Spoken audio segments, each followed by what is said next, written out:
Masking. It's nothing new. They did it in the ancient Roman Saturnalia springtime celebrations of 2,000 years ago. At Mardi Gras, people mask for lots of reasons. To let go of their inhibitions for a day, to feel free, to be anonymous, to not be judged, etc.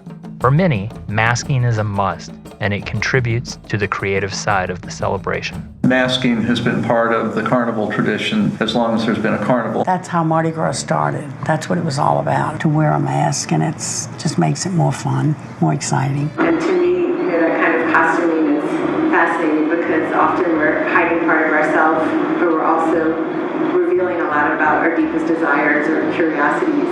And so there's a real playfulness to it. There's also a serious side to it because in our history, a lot can be done under the cloak of anonymity. People love to dress up, and in some cases, it's not just putting a mask on, it's going out and doing something satirical or being something that they normally weren't. And historically, part of the whole carnival season was cross-dressing, which had nothing to do with, the masquerading you see in the French Quarter today. I mean, this was men dressing as women, women dressing as men, because you were taking on someone else's role. Part of the role was the rich man dressing as the poor man, and the poor man dressing as the rich man. And they did it in, ancient Rome. It was part of it. It would just continue into France and continue to the New World. But masking goes back to the Roman carnivals and certainly the Parisian carnival. But in New Orleans, it's actually a law that if you're on a float, you must wear a mask. We fine our riders $200 if we find that they are not wearing their mask. We want to hold on to that tradition because it goes back from the beginning.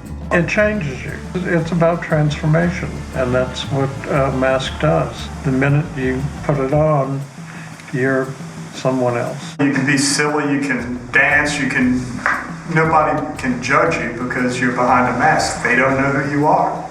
And that's one of the democratic things about Mardi Gras. You don't know if that guy next to you is a banker or a beggar because he's dressed as a gorilla. To put that mask on and be able to escape your own stereotypes about yourself. It's just a bonding experience, but I guess part of it also is for people that like to get behind a mask and do things they would never think about doing, with their face being shown. I guess there's some, intrigue to that as well.